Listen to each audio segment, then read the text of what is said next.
The beliefs that feel most true are often the ones most worth questioning, for they hold the keys to possibilities we cannot yet imagine. And that is the thought for today.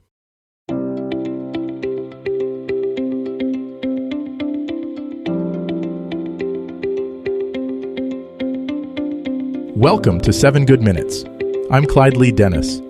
Thanks for joining me for what I believe will be 7 of the most enriching minutes of your day. In today's episode of 7 Good Minutes, we talk about identifying and overcoming limiting beliefs and your path to freedom. Enjoy. There's a quiet voice inside your mind that sometimes whispers things like, "You're not good enough," "That's too risky," or "People like you don't do things like that." These whispers might seem like wisdom or protection, but they're actually limiting beliefs, invisible barriers that keep you from reaching your full potential. The good news is that once you learn to identify these beliefs, you can begin to transform them. By the end of this episode, you'll understand how to recognize limiting beliefs in your own thinking and develop practical strategies for overcoming them so you can live with greater freedom and possibility. Limiting beliefs are assumptions about yourself, others, or the world that constrain your choices and actions. They often sound reasonable and protective, which is why they can be so hard to spot. They might sound like, "I'm not creative," "I'm too old to start something new," or "I don't have what it takes to succeed." These beliefs feel true because you've been carrying them for so long, but they're actually just thoughts that have become habits. The first step in overcoming limiting beliefs is learning to identify them. Pay attention to the language you use when talking about your goals and dreams. Notice when you use words like can't, never, always, or impossible. Listen for phrases that begin with, "I'm not the type of person who," or "people like me don't." These are often clues that a limiting belief is at work. Another way to spot limiting beliefs is to notice where you feel stuck or where you consistently avoid taking action. If there's something you want to do but find yourself making excuses or procrastinating, there's likely a limiting belief underneath the resistance. The belief might be about your capabilities, your worthiness, or what's possible for someone in your situation. Many limiting beliefs were formed early in life, often as a way to make sense of difficult experiences or to protect yourself from disappointment. A child who was told they weren't good at math might carry the belief, "I'm not a numbers person," well into adulthood. Someone who experienced rejection might develop the belief, "I'm not lovable," or "it's safer not to try." Understanding where these beliefs came from can help you see them with more compassion and clarity. Once you've identified a limiting belief, the next step is to question its validity. Ask yourself, is this belief absolutely true? What evidence do I have for and against it? How has this belief served me, and how has it held me back? What would be possible if I didn't hold this belief?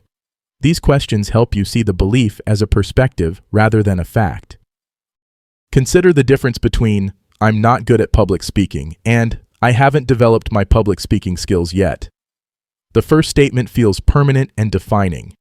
The second acknowledges current reality while leaving room for growth and change.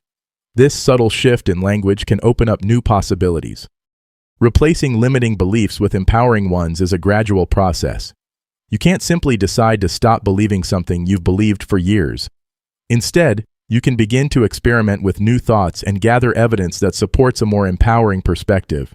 If you believe "I'm not creative," you might start by noticing small moments of creativity in your daily life or trying a creative activity with curiosity rather than judgment. Action is one of the most powerful ways to challenge limiting beliefs. When you take small steps towards something your limiting belief says is impossible, you create new experiences that can shift your perspective. Each small success becomes evidence that your limiting belief might not be as true as you thought. It's important to be patient and compassionate with yourself during this process. Limiting beliefs often exist for reasons that made sense at the time they were formed. Rather than judging yourself for having these beliefs, you can appreciate how they might have protected you while also recognizing that they may no longer serve you. Surrounding yourself with people who believe in your potential can also help you overcome limiting beliefs. When others see possibilities that you can't see for yourself, their perspective can help you question your own assumptions and expand your sense of what's possible. Remember that overcoming limiting beliefs isn't about becoming unrealistic or ignoring genuine challenges. It's about distinguishing between real obstacles and imaginary ones, between current limitations and permanent impossibilities. It's about giving yourself permission to grow beyond the boundaries you've unconsciously accepted. As you move through your day today, listen to your inner dialogue with curiosity. Notice when limiting beliefs arise, and instead of accepting them as truth, ask yourself what might be possible if you questioned them. This simple shift in awareness is the beginning of profound transformation. That does it for today's episode of 7 Good Minutes. Please take a moment to rate and review the show on the platform you're listening on. Until next time, let's be civil to one another out there. Thanks for listening.